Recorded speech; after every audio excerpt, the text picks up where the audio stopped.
Mu buzima bw'urukundo guhitamo uwo muzabana si ibintu byo kwihutira. Ni urugendo rufite ingingo z'ingenzi zigomba kwitabwaho ndetse bigahabwa n'umwanya wo kubitekerezaho. Muri aka kanya ndagira ngo nkubwire ngo kora amahitamo meza. Iki kiganiro turagaruka ku bintu 10 by'ingenzi umusore yakwifashisha mu guhitamo umukobwa bazabana kugira ngo urugo rwabo ruzabe urw'amahoro, urukundo n'iterambere. Menya niba info turaba mbere mu kukugezaho ibiganiro byubaka ndetse n'amakuru y'ingenzi. Ntiwibagirwe gukanda subscribe kugira ngo dukomeze twagura uno muyoboro. Ikintu cya mbere ugomba kwitaho ni ubumuntu n'ubwitonzi. Umukobwa wita ku bandi, utavugira hejuru kandi uzi kwihangana mu bihe bikomeye. Uyu nguyu azubaka urugo neza kandi ruzakomere muzabeho mu mahoro. Ikintu cya kabiri ni ubwenge n'ubushishozi. Umukobwa ufite ubushishozi bwo gutekereza neza, gufata ibyemezo byiza no kuganira ku bintu bifite ireme. Ikintu cya gatatu ni imyitwarire myiza. Uzwiho kwiyitaho, kwiyubaha no kwitwara neza mu ruhame ndetse no mu muryango. Ikintu cya kane ni ubupfura n'umuco. Umukobwa uzwiho ko uzi aho ava n'aho ajya, yubaha ababyeyi kandi akunda umuco nyarwanda.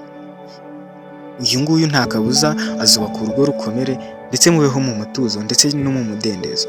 Ikintu cya gatanu ni ubushobozi bwo gukunda by'ukuri. Kuba afite umutima ukunda, utagendera ku nyungu, utagusha gusa kubera isura cyangwa se amafaranga. Ikintu cya gatandatu ni ukuba inyangamugayo. Umukobwa uvuga ukuri, utagira uburyarya kandi uzi guharanira icyiza. Ikintu cya karindwi ni ukuba afite intego mu buzima. Ufite ibyo arimo kwiga gukora cyangwa se ateganya kugeraho mu buzima bwe. Uyu azagufasha mu buryo bw'iterambere mu rugo rwanyu. Ikintu cya munani ni ukuba yiteguye kubaka urugo. Azi uko urugo rusaba kwihangana, gukunda no gufatanya mu bibazo n'ibyishimo.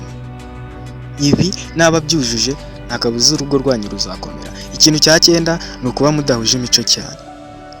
Nubwo abantu batandukanye, ni byiza ko hari ibyo muhuriyeho, imyemerere n'imyumvire n'indangagaciro kugira ngo muzabashe kuva aho mugera naho mugera. Ikintu cya 10 ni ukuba mufitanye ubusabane bwimbitse. Ntabwo ari urukundo gusa, ahubwo ni n'ubucuti,